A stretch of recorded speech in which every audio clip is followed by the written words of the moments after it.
Spoštovane gledalke, spoštovani gledalci, lepo pozdravljeni na letnem pregledu dogajanja na kapitalskih trgih. Skupaj bomo poskušali v eni uri osvetliti, kaj se je dogajalo na kapitalskih trgih v preteklem letu, mogoče podali kakšno zanimivost, predvsem pa upali dati kakšno napoved za v prihodnje. Dogodek bomo začeli z zelo kratko prezentacijo, potem pa bo kot klasično sledil pogovor z dvema strokovnjakoma. Poglejmo zelo na hitro, kaj se je z nami in z kapitalskim trgom dogajalo v preteklem letu. Več tem bomo seveda osvetlili z sogovornikoma, sigurno pa se vsi sprašujete, kje smo s carinami, kaj se dogaja z plemenitimi kovinami, AI, neodvisnost centralnih bank. Tukaj spodaj vidite en graf, to je graf svetovnega indeksa MSCI World in vidimo, da na začetku leta smo šli celo nekoliko navdol, to je bil tisti Trumpov dan osvoboditve, ko so nas pričakale tista tabla z carinami, potem pa je skozi leto sledila kar konkretna rast, ki se je potem mogoče nekoliko ustalila proti koncu leta. Kako je izgledala Ljubljanska borza? V bistvu zelo podobno. Naša rast v preteklem letu je bila res zavidanja vredna, skoraj da bi rekel eksplozivna, je bila pa zelo skoncentrirana v prvi polovici leta. Tudi promet se je v primerjavi z preteklimi leti zelo krepil in seveda za zvišanjem tečaja tudi tržna kapitalizacija. V zadnjem kvartalu se je dogajanje na Ljubljanski borzi nekoliko umirilo. Vidite tudi, da nominalno smo zabeležili celo 0,10% padec tečaja, nas je pa tista dividenda NLB-ja v celotnem donosu, v total returnu v decembru potisnila ravno nad gladino, da smo tudi zadnji kvartal končali v pozitivni smeri. Kot rečeno pa celoletno takih donosov na kapitalskih trgih običajno ne pomnimo, gre za enega najboljših let na Ljubljanski borzi in če dam nekoliko napovedi za vnaprej, tudi letošnje leto smo začeli podobno eksplozivno kot lani. Naš graf SB Top se je gibal, kot rečeno, podobno kakor nekako svetovni kapitalski trgi. V začetku smo imeli tisto rast, potem pa nas je tisti dan osvoboditve oziroma dajmo reči nemeri glede trgovinskih razmerij so nas nekoliko stavili, ampak potem do poletja je nekako sledila zelo dobra in stabilna rast. Kaj se je dogajalo z našo prvo kotacijo? Kot vidite, vse družbe so pozitivne. Rast je zavidljiva, seveda prednjači Luka Koper z neverjetno 80% rastjo, pri čemer opozarjam, da vsej tej rasti je treba dodati še dividendo, ki je zraven. Rast je zgolj rast cene delnice in od največjih družb do najmanjših smo dejansko zabeležili zavidanja vredno rast in kot rečeno tudi likvidnost promet na Ljubljanski borzi v primerjavi z letom prej pomembno zrastel. Naše družbe so seveda upravičile to povišanje cen z zelo dobrimi rezultati. Seveda se je tudi vzdušje vlagateljev se je seveda izboljšalo, večkratniki dobička, naprimer, ali pa drugi kazalniki cene delnice oziroma vrednosti so se povišali, to je treba povedati, ampak rezultati naših družb so res dobri. Edino pri NLB-ju imamo v 9-mesečju negativen predznak, ampak v okolju, v katerem delajo, glede na preteklo leto, ob zniževanju obrestnih mer strani ECB je tudi to zavidanje vreden rezultat. Če se nekoliko delimo od prometa v evrih, pogledamo, kaj se dogaja za samo likvidnostjo, koliko delnic je bilo izmenjenih, vsekakor je treba povedati, Krka je gladko prva po vrednosti in po obratu so zelo visoko. Število trgovalnih delnic so izboljšali za 40%, kar glede na njihov delež v celotnem prometu je tudi celoten trg dvignilo zelo na zavidanje vredne nivoje. Zavarovalnica Triglav je predvsem v drugem kvartalu lanskega leta bila ena najbolj likvidnih delnic, druge pa je nekoliko mešana zgodba. Cinkarna Celje je recimo bila lani v obratu kapitalizacije med najboljšimi, letos so se, ne bom rekel vrnili na prejšnje nivoje, ampak definitivno so se oddaljili od lanskega rekorda. Kaj se je dogajalo izven prve kotacije? Seveda je treba omeniti Salus, izvedeli so cepitev delnice, dobili so vzdrževanje likvidnosti, njihova vrednost, pa tudi recimo število delničarjev, malih delničarjev, ki jim zaupajo, se je s tem zelo, zelo povečalo. Dejansko sledil je velik skok praktično čez noč in se tudi še nadaljuje. Pri ETF-ih dodali smo novo ponudbo, mislim, da en, dva ETF-a v lanskem letu sta bila dodatno. Tudi v obstoječe ETF-e na naši borzi, zlasti na naš indeks SBI Top, se je prililo veliko svežega denarja in kar lahko definitivno napovemo, kmalu v tem letu se nam bodo pridružili na našem trgu že novi ETF-i, ki bodo tudi odkrili določene nove naložbene možnosti. Dobili smo prvega nizkocenovnega brokerja na naši borzi in lahko rečemo, da nekako število vrščenih delnic na našem trgu se je stabiliziralo. Pri dolžniških inštrumentih uspešno izdaja druge ljudske obveznice, zdaj se napoveduje že tretja. Definitivno izdaja je bila tudi z vidika borze zelo, zelo uspešna. To je bil nekaj časa eden najbolj likvidnih inštrumentov na naši borzi in definitivno zasluga tukaj gre tudi vzdrževalcu likvidnosti, to je OTP banki. Pozitiven trend naš trg beleži tudi pri povečanju števila imetnikov vrednostnih papirjev. Delnice, obveznice v Sloveniji ima vse več ljudi. Če smo včasih govorili pod 80 tisoč, se je zdaj že, mislim, da smo že čez 90 tisoč v januarju 2026. Definitivno moramo omeniti dve pomembni novosti, ki nas čakata. Ena je vsekakor Vzajemna, delnice so že izdane v KDD. Objava prospekta domnevno sledi zelo, zelo kmalu in kmalu zatem se bo začela tudi kotacija na Ljubljanski borzi. Točnega datuma še ne vemo, zato vam ga seveda ne moremo izdati, ampak vsekakor smo zelo, zelo blizu. Še bolj pomembna stvar pa so verjetno individualni naložbeni računi, prihajajo v začetku marca. Gre za res izjemno davčno ugodno obravnavo. Vlagatelju bo ostalo sploh pri vlaganju v slovenske delnice bistveno več kot prej, zato to je ena stvar, o kateri ste od nas verjetno že slišali, veliko pa vsekakor prihodnje še nekaj boste. Splošni podatki, kaj se je nekako dogajalo v preteklem letu. Cena nafte je skozi leto upadala, podobno lahko rečemo tudi za plin na evropskem trgu, pri čemer v januarju 2026 pa je sledil pomemben skok. Definitivno, kar je treba omeniti, so plemenite kovine, zlato in srebro, o tem bomo tudi zagotovo nekaj rekli z sogovornikoma. Cena je praktično eksplodirala. Evro se je zlasti v prvi polovici leta okrepil proti dolarju. Je nek učinek dedolarizacije. Delniški indeksi pa lahko bi rekli, da se sploh niso zmenili za vse pretrese v lanskem letu. Njihova cena skozi njihova vrednost skozi leto je kar nekako naraščala. Mogoče se je proti koncu leta, podobno kot pri nas doma, nekako vse skupaj umirilo. Na tej točki pa verjetno je čas, da prisluhnemo dvema strokovnjakoma. Oba prihajata iz podpornikov tega dogodka, ki se jim najlepše zahvaljujemo za sodelovanje. Z nami sta Blaž Hribar, ki je član uprave pri pokojninski družbi A, in pa Marko Bolarič, borzni posrednik pri OTP banki. Dobrodošla. Lep pozdrav, hvala za povabilo. Kje bi začeli? Dajmo nekako splošno pogledati, kaj se je dogajalo v preteklih letih. Gospod Bolarič, a je bilo lansko leto posebno? Kako primerjamo s kakšnim drugim letom? Veliko stvari se je dogajalo, mediji nas bombardirajo z carinami, pa danes so take, jutri bojo malo drugačne, kakšna bomba vmes pade, slišimo na kapitalskih trgih je balon. Je to posebno? Kako izgleda z vašega vidika? Andraž, najprej hvala za kratko predstavitev. Ja, leto 2025 je bilo sigurno posebno. Razlogov lahko najdemo v več stvarih, se pravi, precejšno volatilnost smo imeli, predvsem v začetku leta, tam okoli aprila, ko je Trump prišel s tistim seznamom, kot si ga omenil. Nižanje obrestnih mer, kar nekako vedno je pomembno za kapitalske trge, ker pomeni nižji denar tako za prebivalstvo kot gospodarstvo in seveda potem tudi posledično se to preliva na finančne trge.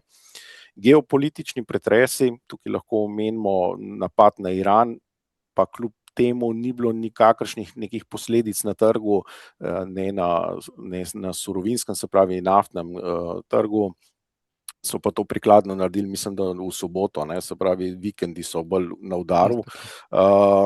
Potem lahko omenimo še dominacijo AI sektorja, posebej na ameriškem finančnem trgu, kjer prednjači teh nekih 7 delnic, ki se jih konstantno omenja. O tem bomo tudi nekaj potem še povedali. Pa kljub vsemu je trg, tako kot smo videli v povzetku, zelo dobro performiral, nekako ignoriral vse te stvari in očitno se bolj koncentrira na nižanje obrestnih mer. Zdaj, v ozadju vsega tega nek povzetek bi pa rekel, da je pač predsednik Trumpa, ki skrbi za negotovost in te hitre spremembe pri odnosu do tujine, do drugih, bi rekel, svetovnih držav, bolj vodilnih, ampak nekako se mi zdi, da trg to spravi v ozadje in spremlja to kot nek šum. Gospod Hribar, vi ste bili že lani v drugem kvartalu, ste bili naš gost in to je bil glih tisti Trumpov dan osvoboditve in ko sva se pogovarjala, meni nekako to ni šlo skupaj, kaj je on počel, vi pa ste rekli, ne, gospod Trump zadaj definitivno ima nek načrt, ki se ga bo držal, on določene stvari s temi carinami, s to šok terapijo, bomo rekli, definitivno želi doseči. A se je držal tega načrta? Ja, v bistvu se ga je presenetljivo dobro držal. Jaz bom rekel, z vidika gospoda Trumpa je bilo presenečenje, kako agresivno, kako močno je 2. aprila lani vse skupaj in pompozno napovedal, kako daleč je šel za carinami, za grožnjami, za uvedbo dejansko. Ampak po drugi strani bom pa rekel, ni presenetil, bom rekel, nas kot njegove opazovalce, zdaj že v drugem mandatu. Že v prvem mandatu je imel enako taktiko, malce manj agresivno, ampak podoben potek dogodkov. In tukaj je bilo potem, bom pa rekel, rahlo presenečenje, kako mirno je preostali svet v bistvu odreagiral na vse te carine in grožnje s carinami. V bistvu se preostali svet, saj razviti svet, ki naj bi nekako bil zaveznik Amerike, ni omembe vredno odzval na te carine in to je bila v bistvu ta, bom rekel, pozitivna nota celotnega tega dogodka, celega tega dogajanja in to je tisto, kar je potem pripeljalo v bistvu delniške indekse hitro nazaj na izhodišče. Torej tisti aprilski šok je bil hitro pozabljen, šli smo naprej, ko smo videli, da ne bo prave trgovinske vojne, ko smo videli, da se pogovarjajo in da so prvi trgovinski dogovori že doseženi. V tistem trenutku smo vedeli, da je bila celoten šov v bistvu del umetnosti pogajanja gospoda Trumpa in da dejansko noben si ne želi prave trgovinske vojne med naprimer Evropo in Ameriko. Ja, carine so realnost, je jih uvedel, ampak ne tako odločno, tako pompozno in tako škodljivo, kot je napovedal 2. aprila. Tako da to je bil, kakor se je slabo začel, bom rekel, se je dobro končal. Delna izjema je bila Kitajska, še oktobra smo se malo strašili kitajskih carin, proti carin in vsega tega dogajanja. Bi pa rekel tako, da vsakič, ko zdaj gospod Trump zopet uvede, bom rekel, grožnjo s carinami, nazadnje proti Grenlandiji, je ta grožnja na kapitalskih trgih je pred 14 dnevi pač držala točno en dan. Indeksi so zanihali navzdol tisti dan, ko je bila grožnja s carino izustena in so naslednji dan v bistvu že rahlo jo prebavili in šli preko tega. Torej, gospod Trump ravno danes, mislim, da je neka naslovnica na Bloomberg terminalu, torej, da gospod Trump je uveljavil manj kot 30%, 27%, konkretno so oni izračunali groženj s carinami. Torej, 3/4 verjetnost pa je, da njegova grožnja ne bo šla čez taka, kot je bila izustena. Torej, nekako te njegove grožnje so del kredibilnosti definitivno lahko rečemo, da izgubile. Vsakič, ko to ponovi, ga, bom jaz rekel, kapitalski trg manj resno jemlje. Pa tudi, če Vrhovno sodišče v ZDA bo kmalu presodilo o zakonitosti teh carin in kar veliko gibanje je, da mogoče se vračamo na prejšnje nivoje. To bi bil velik Tudi mogoče preobrat to. v celotni zgodbi, če bi Vrhovno sodišče ameriško to razveljavilo in potem kaj bi bilo, pa tožbe, pa tako naprej. Ampak dejstvo je, da carine so zdaj tukaj, jaz ne bi preveč stavil na to, da jih jutri nenadoma ne bo. Ne. Kaj bo sodišče presodilo, je v domeni sodišča, počakajmo in bomo videli. Gospod Bolerič, je mogoče tudi to razlog, da jaz vidim tukaj mogoče neko dilemo trgov. Po eni strani cene grejo gor, kot da te grožnje nimajo več te kredibilnosti, po drugi strani pa vidimo, da na obvezniškem trgu imamo preplaha, denar se seli v zlato.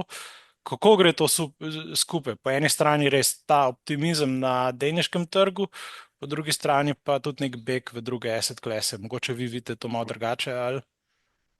Ja, zdaj, zgodovinsko je vedno so države, posebej azijske, se pravi Japonska, Kitajska, tudi naftne države so vlagale viške sredstev v ameriške obveznice. Zdaj, s temi potezami Trumpa sigurno najeda neko kredibilnost Združenih držav in dolarja kot rezervne valute. Zato tudi vidimo tako rast zlata na drugi strani. In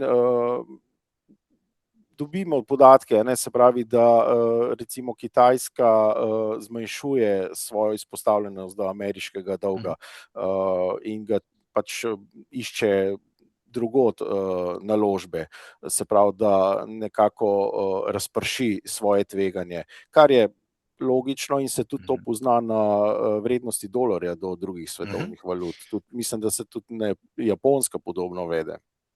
Torej v bistvu iz, nekako bi rekel, saj centralne banke ali pa države selijo svoj denar iz obveznic v zlato, ampak na delniškem trgu je pa denarja še vedno dovolj za to rast. Še vedno.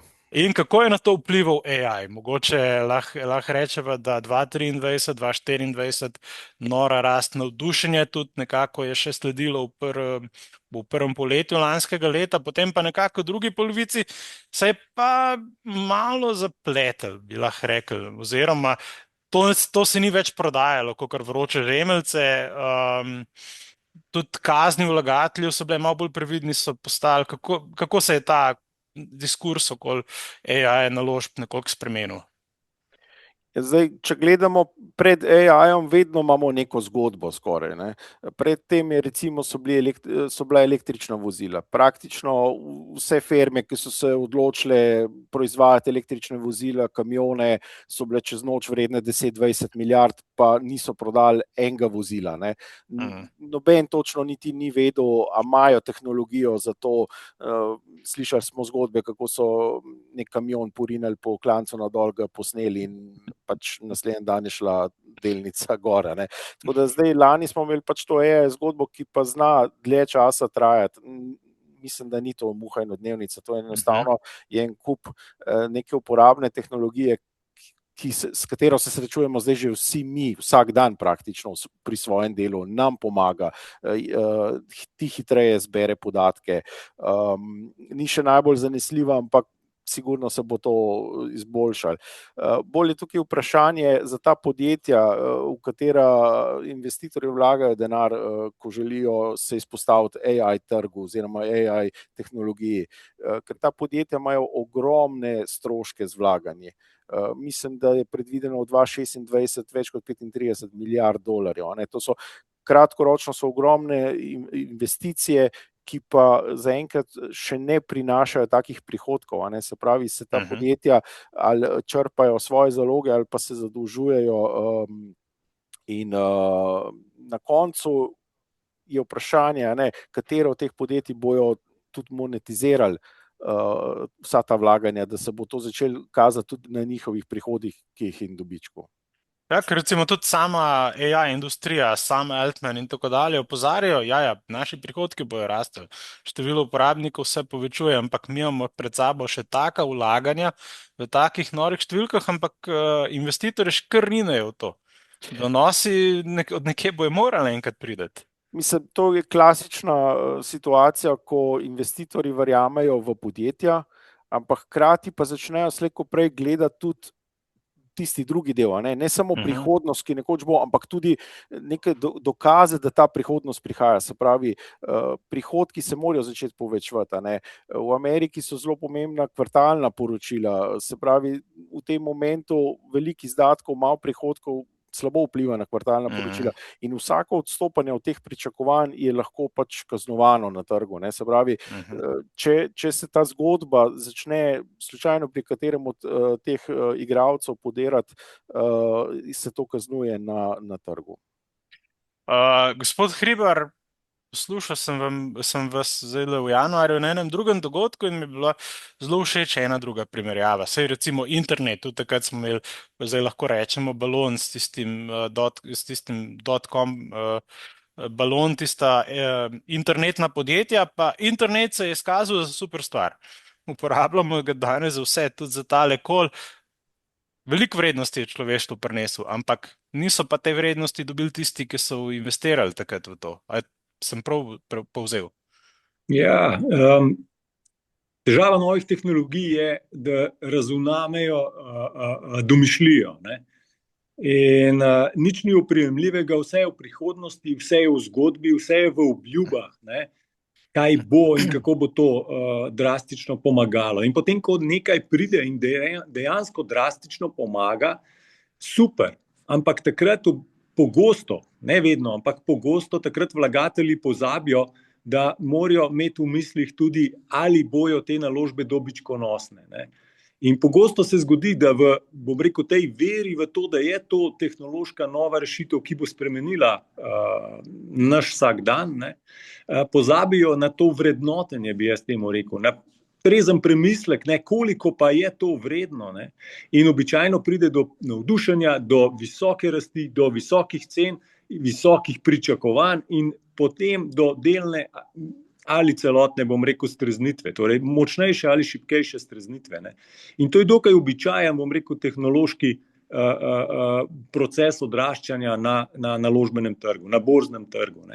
Enako je bilo z .comom, enako je bilo z električnimi vozili. Jaz imam tudi danes služben električen avto, jih vedno več videvam po Ljubljani, po Evropi, na Danskem, na Norveškem, samo še električni avti se prodajajo. Tako da ja, je tukaj prihodnost in to so imeli tisti prav, ki so leta 2021 govorili, da je temu tako, niso pa imeli prav, kako hitro bomo osvojili to tehnologijo in kako dobičkonosna bo.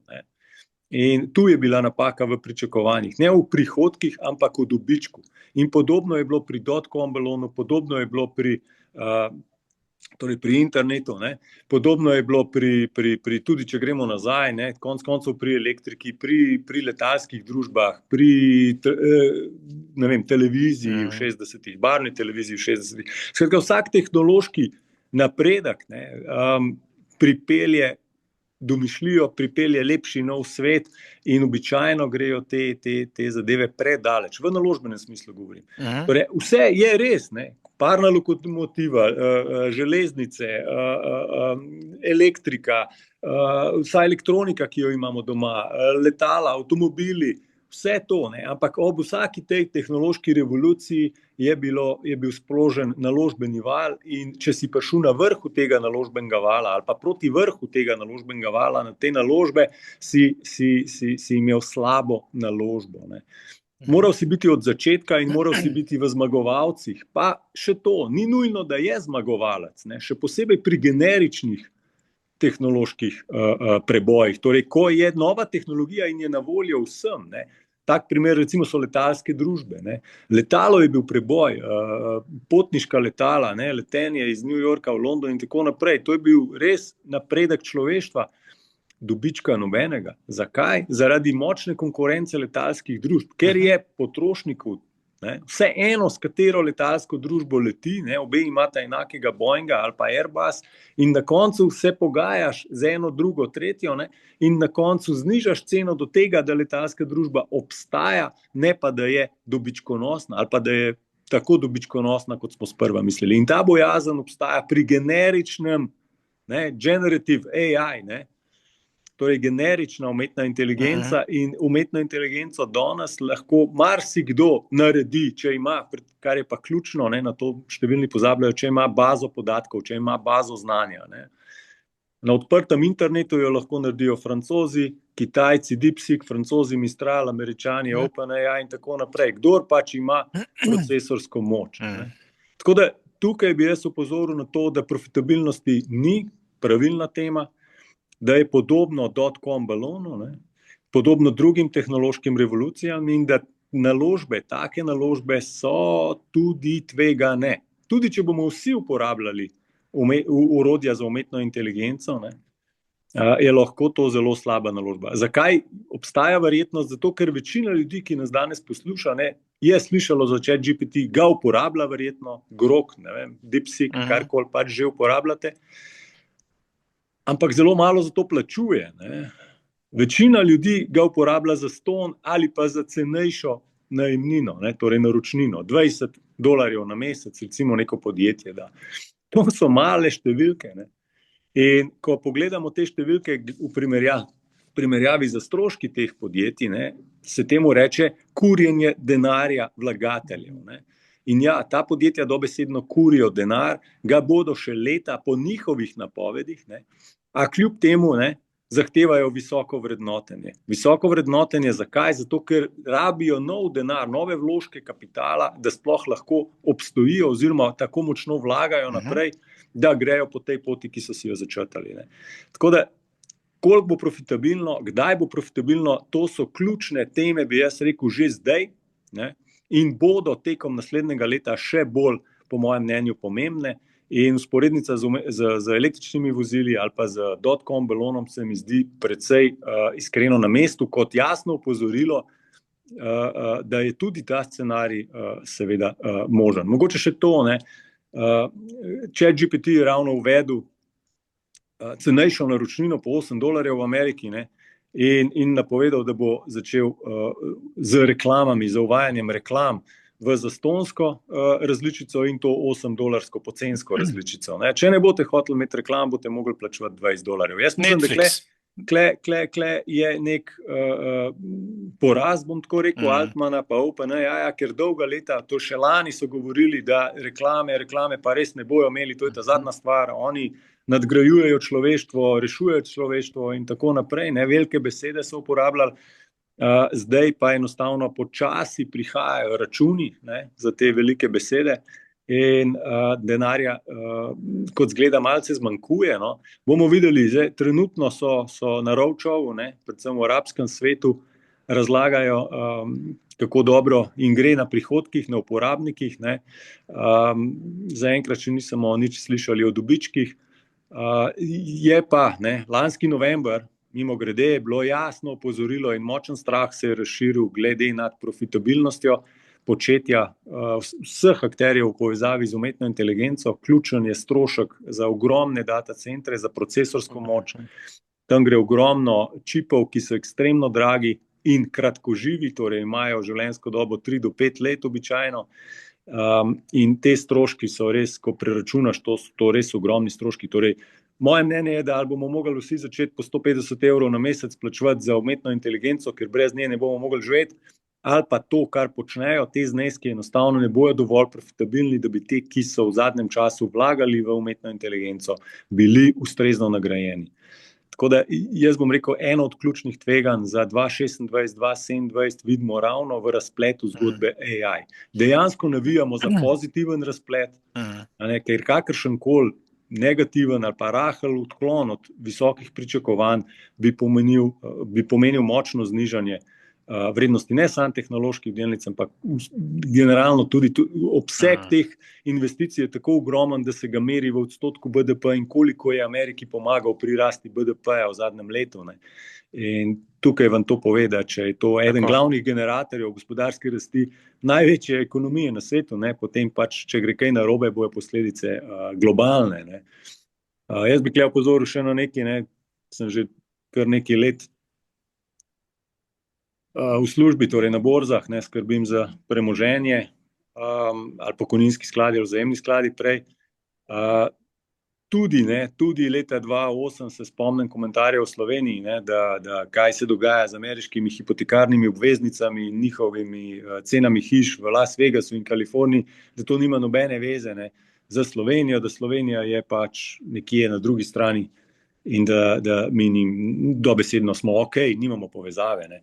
Kljub temu, da v Sloveniji nimamo umetne inteligence ali pa podjetij na borzi, ne, jaz mislim, da ta tema, če se zalomi, je globalna tema in ko globalna tema pluskne globalno in lahko vpliva tudi na slovensko gospodarstvo prek razpoloženja, naročil v tujini in tako naprej. Ne. Tako da obrestnih mer in vsega ostalega. Tako da jaz mislim, ta tema je, bi rekel, ena ključnih, ki me skrbi za naslednje 2 leti. Gospod Bolarič, mogoče lahko na hitro rečeva, kar. Ja, jaz bi tukaj mogoče še eno vzporednico dodal. Recimo, če vzamemo mobilno telefonijo, ki je bila tudi nekoč v nekem takem sponu in je predstavljala prihodnost in želje po dobičkih, vprašati se moramo, kje sta Nokia in Motorola. Se pravi, ni nujno, da zadanemo, ko investiramo v neko novo tehnologijo, da zadanemo podjetje, ki bo šla v pravo smer. In je treba tukaj razpršiti, mogoče so priložnost tukaj tudi neki ETF-i, ki pač skrbijo za razpršenost. Tukaj, če lahko samo to, ne. Z ETF-i si tukaj ne boste veliko pomagali. Ne. Če greste recimo v MSCI World, ne vem, iSharesov recimo, ne, globalnih 1500 delnic, ne, še vedno je čez 70% ameriških delnic in polovico od ameriških delnic so v bistvu tehnološke delnice. Ne.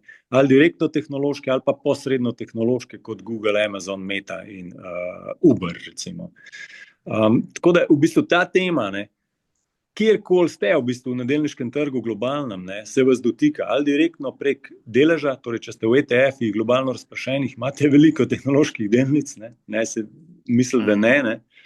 Če imate vzajemne sklade, prav tako, ne, tako da v bistvu hočeš, nočeš, ne, pokojninski skladi, zavarovalnice, kdorkoli investira na globalne delniške trge, v bistvu ima to temo vključeno, tudi če nima OpenAI, Antropika, Dixika, Mistrala in tako naprej. Ne. Imate pa Microsoft, imate pa Google, imate pa Meta, ne, imate pa Nvidia. Ne. In to so vse v bistvu nek direkten play to je vse odvisno od tega, kako bo šlo umetni inteligenci v finančnem smislu. Sicer z ETF-om sem mislil drugo povedati, da lahko pač izbereš ETF, ki investira v umetno inteligenco, kot tako in je razpršeno znotraj njega. In tudi, če enemu od podjetij ne gre, zaradi tega ne pomeni, da ETF ne bo prosperiral na daljši rok. To sem hotel povedati. Obstajajo pa še zmeraj neka tveganja glede celotne industrije AI. Absolutno, lejte, internet ste omenili. Ne. Poglejte za nazaj, kako je šlo Nasdaqu ali pa internetu. Od leta 1995 do marca 2000 je bila enormna rast, ne, podobna v bistvu rasti, ki smo jo nekako doživeli v vmesnih obdobjih, zdaj v zadnjih 3 letih AI-ja, ne. In končen rezultat je bil drag delniški trg, ne, po Case-Shillerjevem PE-ju blizu 40, tam nekje smo tudi danes, ne. In rezultat, ko je pač internet, ne da je razočaral je posel na internetu, razočarala je profitabilnost podjetij, ki so poslovali ki poslujejo na internetu, ne. In sledilo je močno znižanje. Recimo 2 sta še živi družbi danes in sta tudi v svetovnih indeksih, recimo Cisco pa Amazon, ne. In obe sta takrat bile tudi med najboljšimi, najbolj svetlimi zvezdami internetnega balona, pa sta kljub temu izgubili 90 in več odstotkov vrednosti v naslednjih 3 letih. Ne. Vrednotenja na vrhu so bila pa zanimivo, precej podobna, kot želi danes v bistvu OpenAI ali pa Antropik zbrati kapital, sicer na zasebnem trgu, ampak multiplikatorji, torej price to sales, torej količnik prodaje, samo prodaje, ker dobička ni, ne, samo prihodkov je približno podoben kakor danes. Recimo za primerjavo OpenAI pravijo, da bojo imeli letos ene 13 pa nekaj milijard dolarjev prihodkov, ne, da so na tedenski ravni zdaj že blizu 20 milijard dolarjev, ampak želijo pa zdaj zadnja founding crowd, zdaj, ki okrog hodijo, govorijo, so številke okrog 800 milijard, od 700 do 850 milijard v medijih se pojavljajo. Bomo videli, koliko bo na koncu, ampak to je, to je, če si ti na 13, pa želiš 800, ne vem, sploh ne znaš računati. Razumete, to so Nepredstavljiva magnitude, razmerja. ki enostavno pri računanju nimajo nobenega smisla. Tako. In podobno je bilo leta 99, sledilo pa je, kar je. Tako da jaz mislim, da ali bo ekstremno hitro prišla ekstremna dobičkonosnost teh družb, se pravim, vsi bomo mogli potem dajati 100 ali pa več evrov na mesec, ali pa bo prišla streznitev pri vrednotenju, eno ali drugo. Da mogoče prova gospod Bolarič zaključiti to zgodbo z AI-jem, torej deva pogled, kjer je možnosti imava. Mogoče to, ker je gospod Hribar omenil, upravičili bojo to ekstremno hitro, bojo zelo, zelo dobičkonosni, mogoče bojo to s časoma povečevali in se bo dejansko ta balon uplahnil sam od sebe, cene bojo ostale približno kje 100, potem pa bojo pač dobički jih počasi dohiteli, ali pa bo prišla neka streznitev. Iz kje bi ta streznitev lahko prišla? Kaj mogoče vlagatelji moramo spremljati? Je to kitajska konkurenca? Je to enostavno, da nas bo nekaj iz tega sna predramel, hej, dobički so premehni oziroma njih? Je to kaj drugega? Kako se to lahko razplete? Ja, zdaj, jaz se bojim, da bo v posameznih primerih prišlo do tega. Se pravi, da enostavno pričakovanja se ne bojo uresničila. Zdaj, vedno je pa stvar tajminga, kdaj se vlagatelj spravi v to zgodbo. Zdaj, če si dovolj zgoden, potem mogoče tudi po streznitvi si še zmeraj v nekem plusu in začne potem tako podjetje tudi dobro poslovati oziroma izplačevati neke dividende, kar pomeni, da se ti je nekako išlo. Sigurno pa bo kakšno podjetje pač padlo v nemilost trga in ko ne bo pač dostavilo, je pač lahko, tako kot je kolega že povedal, tudi -90 od vrha, in mogoče potem z leti, da uspe svoje vlaganje nekako monetizirati in spraviti tudi v prihodke in dobičke. Super. Pa dajmo malo zamenjati temo, gospod Hribar, dajva kaj reči o centralnih bankah, krivulji donosnosti. Tako, krivulja donosnosti izgleda bistveno drugače, sem pogledal recimo za 2 leti nazaj, ko je bila še inverzna, zdaj pa enostavno tisti konec 20-30-letna državna obveznica se je kar krepko postavila navzgor. Obrestne mere v letošnjem letu so nekako naj bi ostale na teh nivojih. Je to neka stabilizacija, je normalna krivulja, smo v normalnih razmerah? Kako to izgleda? Nismo v normalnih razmerah, svet je negotov in ameriško politiko v bistvu izredno negotov. Dolga krivulja si omenil. Lani smo dosegali, ali pa zdaj smo tudi na tistih vrhovih, rekordnih vrhovih, v bistvu več desetletnih vrhovih pri 30-letnih donosnosti do dospetja obveznic razvitih držav. Predvsem o Japonski se veliko govori, piše zadnje dni. Skratka, te obrestne mere so presegle 5% v Ameriki, 4% v Evropi in 3% in nekaj je zdaj to na Japonskem. To so številke, ki jih več desetletij nismo videli v zahodnem svetu in so številke, ki v bistvu fiskalno ekspanzijo, ki smo ji priča danes v Ameriki, proračunski primanjkljaj okrog 8%, ali pa v Evropi, naprimer v Franciji, blizu 6% proračunski primanjkljaj, pa tudi v Nemčiji grejo na čez 4%. Skratka, cel zahodni svet nekako se da investira, dajmo tako reči, v razne upravičene cilje, lahko o njih tudi kaj rečemo, ampak težava je tukaj, da mora to nekdo financirati in obvezniški trg, torej vlagatelji v dolge obveznice so zaskrbljeni. Od tukaj jaz vidim pritisk na rast dolgoročnih obrestnih mer, čeprav centralni bankirji komunicirajo, da je inflacija pod kontrolo, ali je res, bomo videli. Zaenkrat je blizu kontrole, blizu pravih številk, ni pa še čisto tam, saj če gledamo tisto pravo osnovno inflacijo, če gledamo cene storitev, če gledamo rast plač, potem je tukaj neko inflacijsko tveganje še vedno prisotno. In gospod Trump pa absolutno ne pomaga, ko napada centralne bankirje, ko jim govori, kje bi mogle biti obrestne mere, ko jim grozi z kazenskimi in ne vem kakšnimi pregoni. in ko jih javno označi kot gospod Trump, gospoda Pavla, ne, torej guvernerja ameriške centralne banke v Davosu označil dobesedno za stupid man, ne, torej neumen človek, ne, to seveda ne govori v prid kredibilnosti ne gospoda Trumpa, ne centralne banke v njegovi državi in posledično, kako boš kupoval ne, dolgoročne vrednostne papirje, boš posojal za 30 let gospodu Trumpu in gospodu Pavelu, če sta skregana na smrt in ne veste, katero smer želita iti. Ne. Če pa gospod Trump zmaga, ne, on želi nižje obrestne mere, ne. On verjame, da so nižje obrestne mere rešijo težavo zadolževanja države. V teoriji, ja, ne, torej, če zniža centralna banka obrestne mere, lahko vpliva na kratek del krivulje. Dolgi del krivulje je pa načeloma pod kontrolo gospoda trga, ne? Mr. Market je ta glaven. Če pa tukaj poseže centralna banka, se pa temu reče kvantitativno sproščanje, ne? To je pa inflacijsko početje, ne? In v trenutnem okolju, kot smo, v katerem smo, kjer imamo močno fiskalno ekspanzijo, ne? Bi kaj takega hitro povzročilo inflacijski preplah in razvrednotenje valute. Ne? In deloma, čisto iskreno, se to že dogaja na dolarju. Ne? Videli smo lani, ko je šlo iz 1,04, nekaj takega v začetku leta na 1,18 danes. Ne? To je 12-13% razvrednotenje napram evru. Ne? Vidimo, kako gre zlato navzgor. Ne kupujejo ga samo Poljaki, pa Rusi, pa Kitajci, kupujejo ga navadni Američani, ne?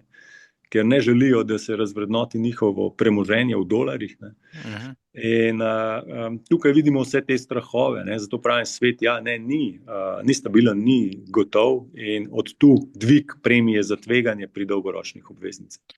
Pa mogoče rečeva eno o preplahih zdaj v preteklosti, preplahi na obvezniških trgih, ko je dejansko financiranje in so investitorji potegnili preprogo izpod nog kakšne države, smo spremljali, bom rekel, predvsem v državah, kjer so radi gojili banane, si bom upal trditi. Zdaj pa smo videli že par takih preplahov, kar v državah, kjer si nikoli ne bi tega mislili. Ne?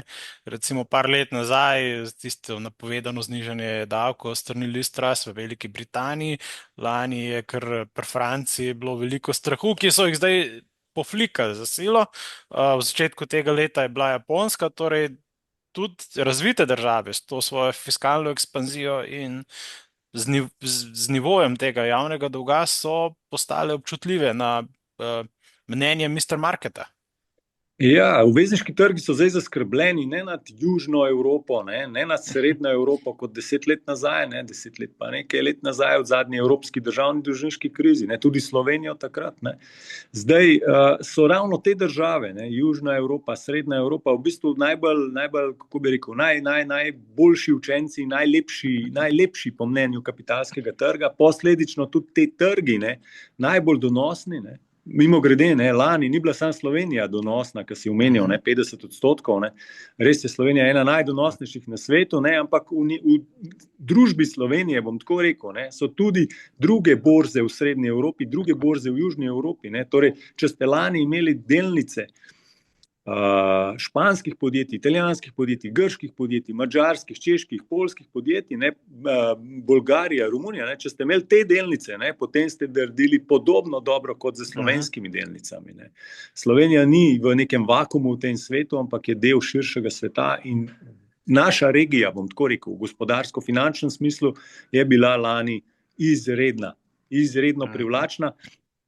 V bistvu zakaj? Zaradi fiskalne discipline. To so države, ki so morale 10 let in več nazaj se fiskalno zresniti, torej zmanjšati trošenje, zategniti pasove in do zdaj so to disciplino nekako držale. In za razliko od Francije, za razliko od Nemčije, za razliko od Anglije, za razliko od Japonske in Amerike, torej ravno tistih, ki naj bi bile zadolžene za stabilnost mednarodnega finančnega sistema, to so zdaj šibke države. Tako da jaz upam, da ne bojo šle predaleč. Jaz se še spomnim evropske državne dolžniške krize, ki smo imeli PIX z 2 S-jema, če smo Slovenijo dodali, in upam, da ne gremo po tej poti. Ampak ta strah, ta bojazen obstaja, zato zopet opozarjam ta dvig obrestnih mer dolgoročnih obveznic. Navkljub nižanju referenčnih obrestnih mer centralnih bank in navkljub svetovnim voditeljem, kot je gospod Trump, ki agresivno lobirajo za nižje obrestne mere. Gospod Bolin, da za eno točko skočiva noter, pa se približava domači zgodbi, za ljudske obveznice, no potem verjetno se ne rabi bata, ne? Ne, ljudska obveznica je nekako zelo lepa, dobra zgodba v našem okolju. Zdaj, imeli smo dve izdaji, 2024, 2025.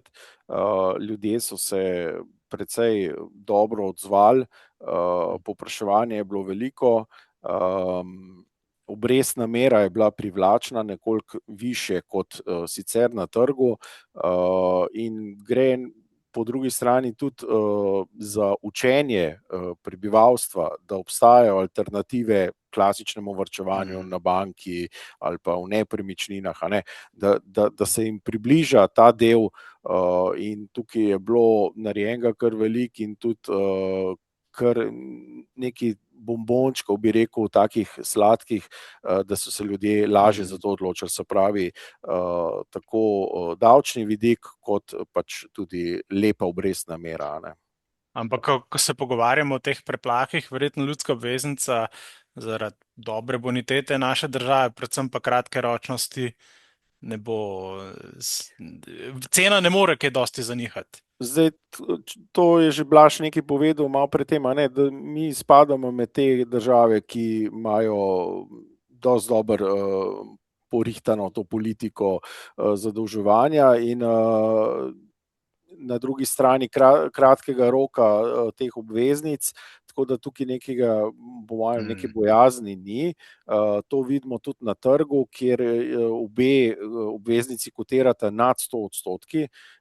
Se pravi, so bili tisti, ki želijo prodati v vmesnem času ljudske obveznice, dobijo še nekaj ekstra nagrado, seveda zaradi vmesnega nižanja obrestnih mer. Tako da jaz mislim, da so ljudje za svoje zaupanje bili lepo nagrajeni. Super. Gospod Hribar, ena tema, ki vam bo všeč. Kakšne 2 tedna nazaj sem prebral en članek. Ljudsko obveznico tudi lahko komentiram. Seveda.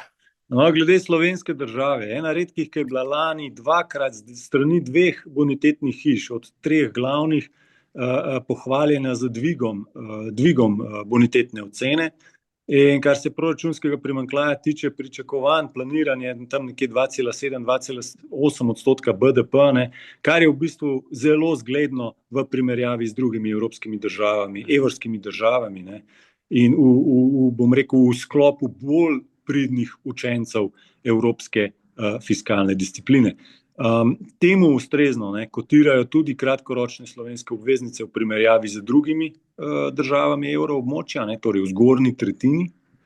In temu ustrezno pač, bom rekel, lahko tudi slovenska država pač postavi ceno ljudske obveznice. Tako da donosi bojo, ampak ne bojo fantastični, najverjetneje pa za večino ljudi, no, ključna primerjava z depozitom, ne. In kolikor mi je znano, pa nisem podrobno poučen, slovenske banke še vedno niso v neki borbi za depozite prebivalstva, ker pač imajo 32 ali koliko milijard premoženja prebivalstva in je to vrh glave za njih, in zato pač ne ponujajo agresivnih ali pa privlačnih depozitnih obrestnih mer, in zato pač primerjava teh 2 produktov, ki sta davčno enako obravnavane do teh 1000 evrov obresti, običajno da jasnega zmagovalca, to je ljudska obveznica. Tako da tisti, ki imajo denar na banki, denarja ne rabijo nekaj let, pa tudi če bi ga rabili čez 1 leto slučajno, ne, seveda lahko prodajo to obveznico, veliko težje razdrejo 3-letni depozit, mimogrede, ne. Tako da je super poživitev ponudbe konzervativnega dela naložb na slovenskem kapitalskem trgu. Tako da odlično. Se še vrnemo malo nazaj, zdaj pa tisto, kar sem hotel omeniti. Kakšne 10 dni, 2 tedna nazaj sem prebral en članek o tem, kako donosne so bile pokojninske družbe lansko leto v Sloveniji, kakšne donose oziroma koliko više bojo naše penzije. Bom čisto direktno povedal skozi ne vem koliko desetletij in sem primerjal nekako z rastjo In sem rekel, mater, pa sej to pa ni tok. No? Potem me je pa moj šef takoj ustavil in rekel, ok, zdaj pa upoštevajo, v kakšnem okolju delajo, koliko so se valute spremenile sploh, koliko je dolar padel in tudi kakšno regulacijo imajo, pa boš videl, da so naredili super leto. A je moj šef imel spet prav? Lani smo mi konkretno, no, mislim, da imamo najdonosnejši pokojninski sklad v Sloveniji. Naš delniški sklad je imel lani donos 12,77%.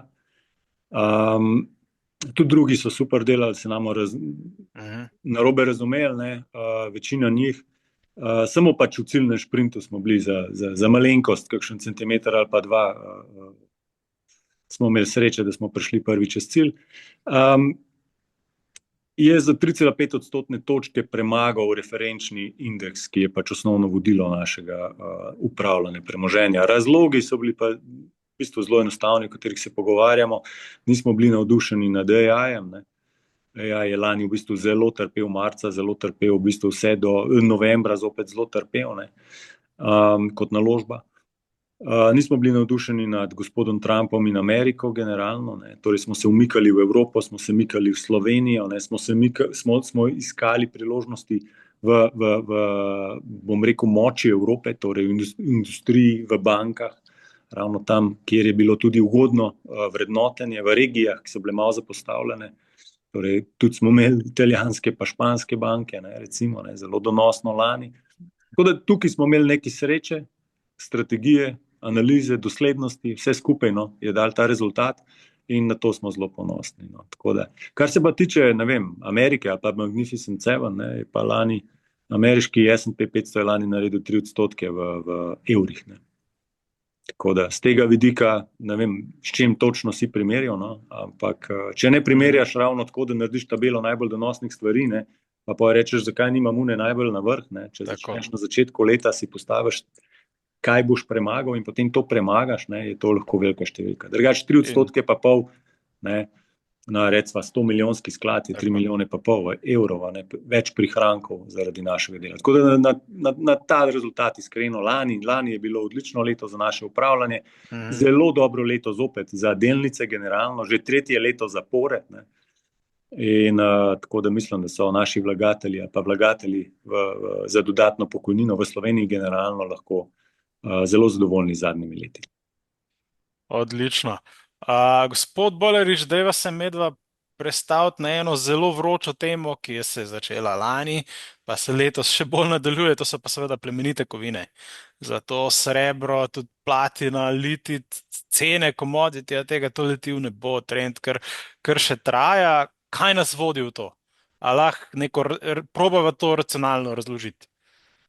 Zdaj, ampak se lahko malo pohecam. Ampak ne to, kar Luka Koper, ne? Srebro je bolj letelo gor, mislim, da zlato je pa zaostalo za Luko Koper. Dober, sta najdla neki, ajde. No, zdaj, če pogledamo konkretne številke, zlato v 2025 je zraslo za približno 65%, srebro pa 142%, se pravi skoraj. V evrih? Ne, v dolarjih je to. Aha, v evrih? V evrih je pač nekoliko manj, ne, ker je pač dolar zgubljal, koliko smo rekli, nekih 12%, 12 odstotnih točk proti evru. Zdaj na pamet govorim. Zdaj, zakaj je srebro zraslo dvakrat toliko, ne? Zdaj, dolgoročno razmerje med unčo srebra pa zlata je približno 50:1, ne? To je nekje povprečno dolgoročno razmerje, bi rekel ravnotežno, ne? Zdaj, lani smo videli to razmerje se povzpelo do 90:1 približno, ne? Se pravi, zlato je precej bolj rasel kot srebro. Srebro je zaostajal, ne? Zato je pač srebro nekako logično tudi v lanskem letu potem to nadoknadil in ujel konc leta nekje razmerje 60:1, trenutno smo pa nekje na 50:1, ker je pač tudi volatilnost se precej povečala, je skoraj pomembno, kater del dneva gledaš, ne? Zdaj, kaj so razlogi za to? Zdaj, zlato sigurno kot tista rezervna valuta, safe haven, ki smo ga že prej omenjali, ne, da ljudje enostavno ne verjamejo oziroma zaupanje se ruši, ne, rezervni valuti dolarju, ne. Po drugi strani imamo pa srebro, ki je pa nekoliko bolj industrijska kovina, ne, kot zlato. In pri srebru je pa enostavno vsa ta nova tehnologija, se pravi od solarne industrije, električnih vozil in tako naprej, ne, porablja vse več srebra, ki pa je pač seveda nahajališča so omejena, se jih ne da čez noč razviti. Obstajale so neke rezerve, ki pa očitno so se nekako porablja in zdaj srebro pač performiral neverjetno. Pa mogoče, če lahko tukaj izpostavim zlasti pri srebru. Ja, srebro ima zelo pomembno industrijski pomen in recimo bral sem par tednov nazaj, da sploh recimo za solarno industrijo, solarne plošče, ker je to pomembna vhodna surovina, je enostavno že nivo cene pri $70 na unčo, da jim je enostavno previsok in da to bo vplivalo na proizvodnjo. A če pride do zmanjšanja povpraševanja strani industrije, a nas lahko ta vlagateljski zanos, da zdaj pa bomo srebro hranili, a lahko nas bo to predramilo, ali je to čist naložbena dobrina zdaj postala, bo šla svojo pot? Zdaj, kratkoročno mislim, da bo šla svojo pot. Zdaj, industrija se bo sigurno na višji strošek vhodne surovine prilagodila. Zdaj, ali ga bojo bolj racionalno lahko uporabljali, ali ga bojo kakorkoli lahko nadomestili z neko kombinacijo nečesa drugega. Zdaj, jaz tukaj nisem ekspert, težko rečem, ampak navadno iščejo potem alternativne možnosti. Kratkoročno pa se težko tako močno prilagodijo, da bi takoj vplivali na trg. Sigurno na drugi strani se kopači srebra, se pravi rudniki, se trudijo pri tej ceni povečevati proizvodno, ampak tukaj sigurno zahteva neki vlaganj in ne gre to čez noč. Tako da bomo videli, neke napovedi so še kar nekaj više, kot smo danes. In da probava se preseliti v domače loge, kaj bi lahko rekli o naši domači borzi v lanskem letu? 51% z dividendami, mislim, da je dobrih 57, skoraj 58, rast je bila nekoliko skoncentrirana v prvi polovici leta. Ko ste vi to videli kot borzni posrednik? Zdaj, jaz sem konec leta 2024 šel malo pogledat, kakšne so vrednotenje na Ljubljanski borzi, se pravi naših blue chipov. In zdaj povprečje, mislim, da je bil price earning nekje okoli 8. S tem, da je bila Krka ovrednotena na 13, se pravi Krka kot največja kapitalizacija je imela price earning 13 in pri Krkinih 13 je bil še zmer povprečni 8, kar pomeni, da so vsi ostali bili verjetno bolj proti 7. In sem rekel, da to se mi zdi pa blazno nizko in poceni in pri dividendah, ki jih naša podjetja izplačujejo, sem rekel, to verjetno, da bo začelo rasti, nekje bomo začeli loviti, neke normalne, seveda normalne price earninge. Seveda naš trg je obroban, ni zdaj eden od glavnih na svetu, ker sicer bi imeli verjetno price earninge više. In potem se je konec leta oziroma začetku 2025 začel dogajati, da je nekaj javno izpostavljenih gospodarstvenikov začeli kupovati delnice, seveda se to potem tudi zve na trgu, in potem vse glasnejše so bile govorice o uvedbi INR računov, in potem se je začelo zelo veselo obdobje na Ljubljanski borzi, kot smo že rekli, predvsem v prvi polovici 2025. Pa če mogoče probava te vzroke malo popredalčkati, večji optimizem ima, kot smo rekli, ja, vrednotenja so bila nizka, izboljšala so se, vlagatelji bolj zaupajo, dajva reči, obetom naših družb, rezultati družb so se v primerjavi z letom prej že lani pomembno izboljšali, konec koncev pa ima tudi take vzroke, kot so pričakovani in rej, mogoče jih doproba celo frontranati, se pripraviti na njih že s tem, da se trgu izpostavi prej. Ko bi rekla, kaj vaš občutek? Kaj nas je najbolj vodilo do te rasti v preteklem letu? Mislim, da lahko govorimo o kombinaciji vsega tega. Se pravi, na eni strani imamo predhodno nizka vrednotenja, potem smo imeli vse boljše rezultate, pričakovanja glede izplačevanja še lepših dividend, in lahko tudi govorimo o frontrunningu zaradi INR-jev. Jaz mislim, da je trg pričakuje, da se bo nekaj denarja preselilo na ljubljanski trg in tudi likvidnost bi se mogla izboljšati. Tako da tukaj vidim vsaj te tri razloge, da smo imeli tako rast, plus tega, da so tudi svetovni borzni indeksi seveda rasli. Gospod Hribar, bi vi kaj dodali tukaj? Domače delnice? Ja, zdaj, vzrok, jaz bi tako rekel, vzrok je ugodno vrednotenje, ampak že 10 let pred tem smo analitiki razlagali o tem, da so slovenske delnice pač ekstremno poceni v svetovni primerjavi. Torej, to se ni spremenilo leta 2021, 2022 ali pa 2023. To je bilo že od, jaz bi rekel, leta 2013 naprej. Kaj se je spremenilo? Jaz bi rekel, začel se je, če pogledate graf, je v bistvu zanimivo, da se je rast nekako začela, ne tako intenzivna, ampak se je dejansko sovpada z prvo ljudsko obveznico. Jaz mislim, da takrat veliko ljudi je prvič odprlo trgovalni račun, šlo v banko ali pa do borznega posrednika in ugotovilo, da se splača, res splača zaradi davčnih učinkov kupiti takrat, mislim, da okrog 30.000 evrov državnih obveznic, ne več. Imeli so pa trgovalni račun, imeli so se še presežek denarja in jaz mislim, da je marsikdo pomislil, dober, pa še mečkam kakšno Krko ali pa kakšen NLB, zakaj pa ne.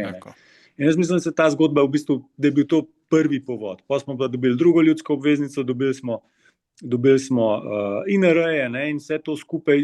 Minister za finance je omenjal to, vlada je omenjala kot strategijo kapitalskega trga. Prvič po dolgem času se je omenjal delnice, kapitalski trg, Ljubljansko borzo. Ja. Tako da jaz mislim, da je to pritegnilo neki pozornosti. Analitiki smo pa že leta in leta razlagali, da ne razumemo, zakaj Slovenci kopičijo denar na neobrestovanih denarnih računih pri bankah.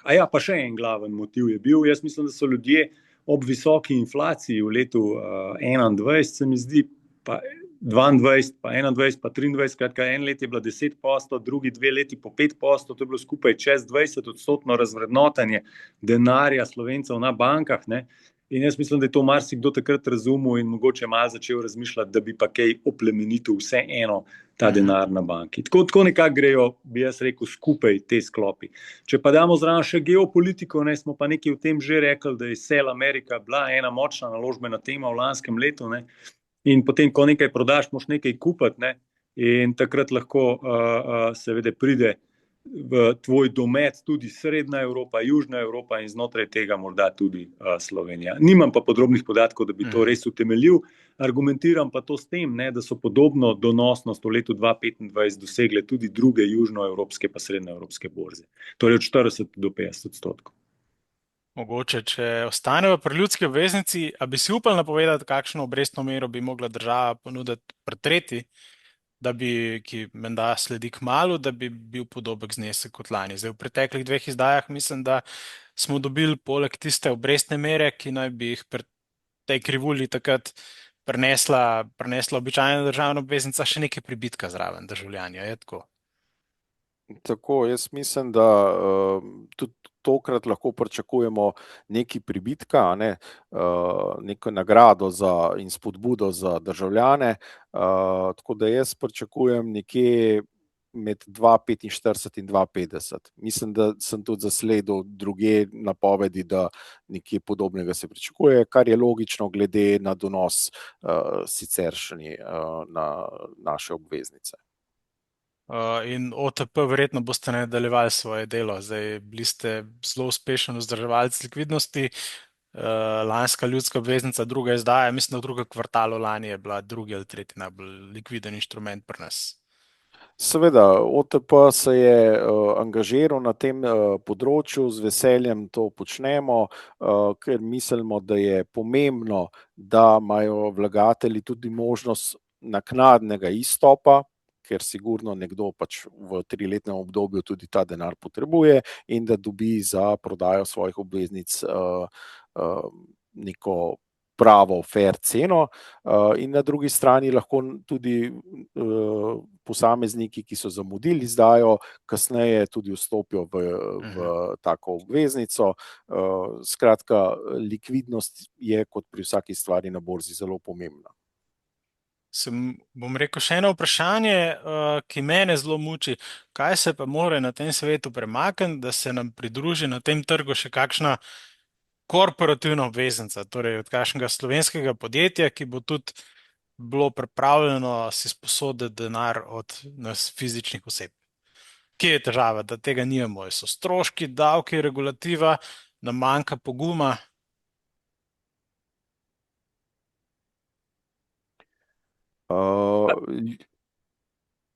Jaz, Blaž.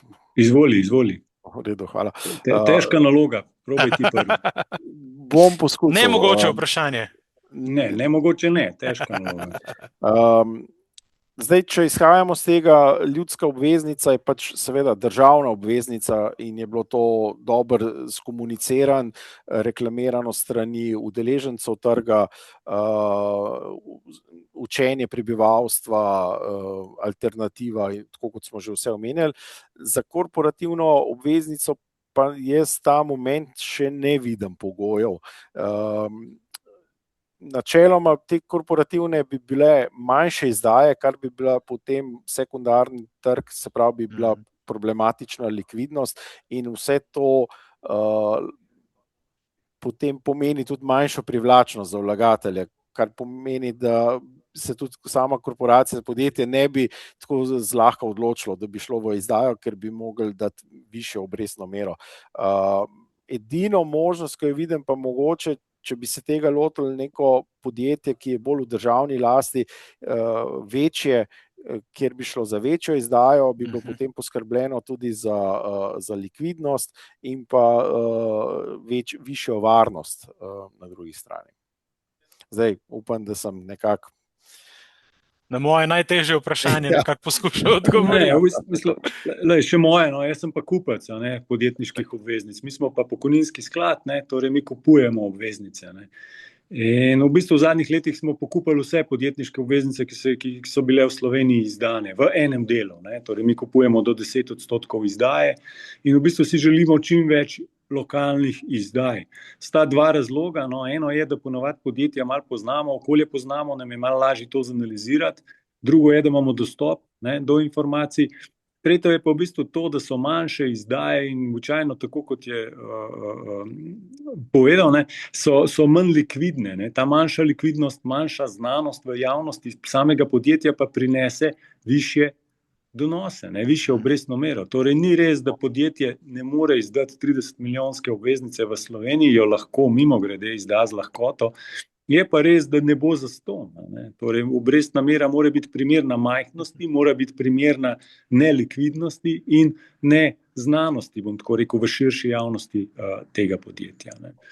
Tako da še kako živi v bistvu podjetniške obveznice v Sloveniji živijo, ampak Slovenija je majhna, zato jih je malo. Kar se pa tiče velikih podjetij, pa v Sloveniji praktično nimamo, z izjemo OTP pa NLB-ja, pa mogoče zavarovalnic pogojno, nimamo podjetij, ki bi v bistvu se financirale na obvezniškem trgu, pika.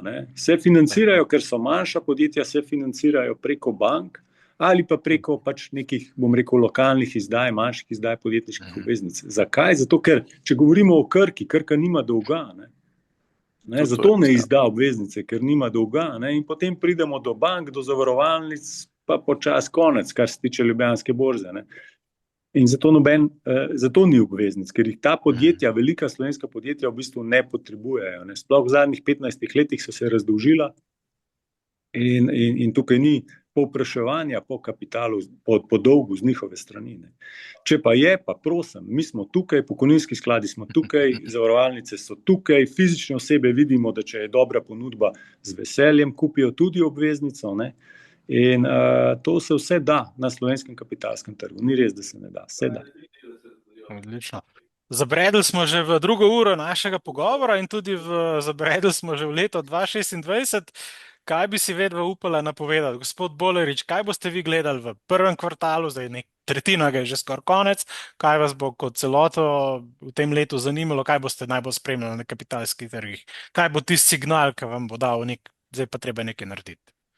No, za posamezna podjetja sigurno četrtletni oziroma letni rezultati. To je normalna stvar. Na drugi strani je geopolitična situacija, če gledamo bolj globalno, to vse, kar smo že omenjali, od carin do raznih prepirov skoraj da ne. Potem cene energentov.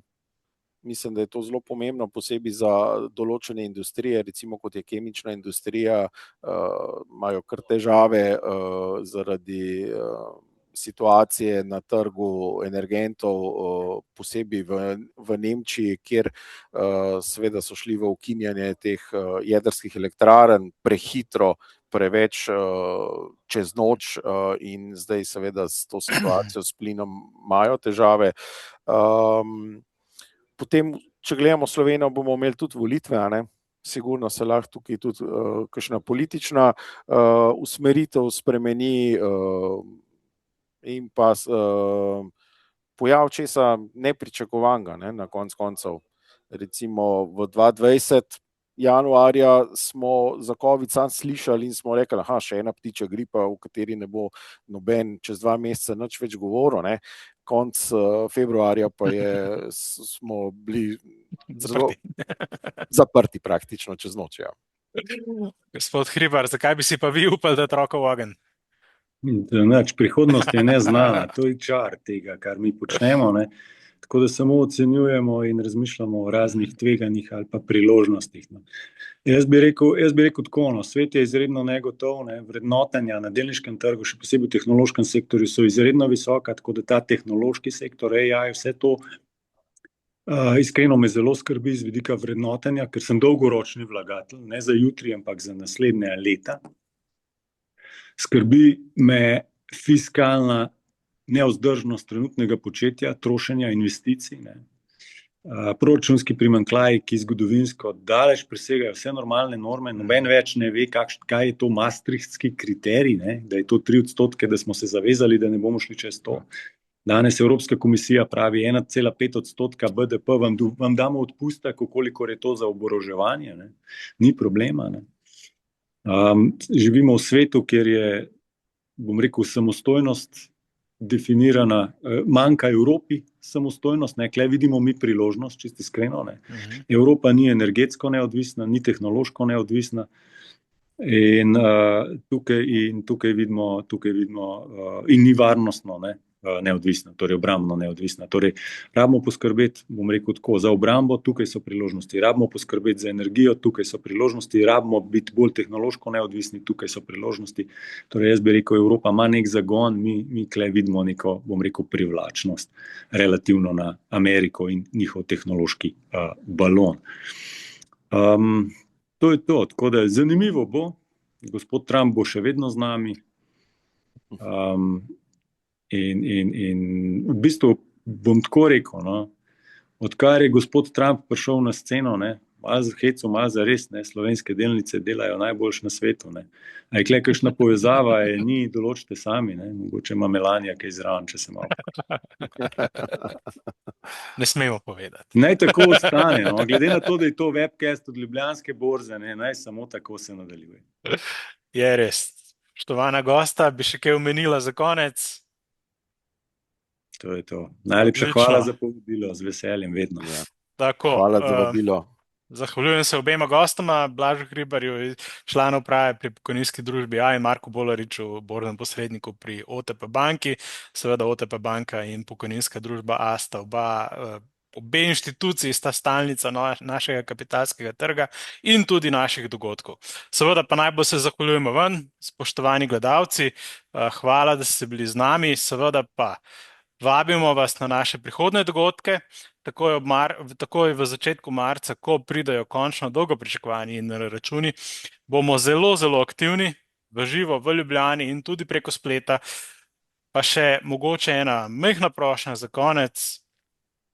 Zanima nas vaše mnenje, kaj delamo slabo, kaj bi lahko naredili boljše, kaj ne delamo, pa bi mogli, pa kaj delamo, pa ne bi smeli. Zato dobite eno kratko anketo, tako preko e-mail sporočila, kakor na zaslonu. Zelo veseli bomo, če nam jo izpolnite. Do prihodnjič pa najlepša hvala, imejte se lepo.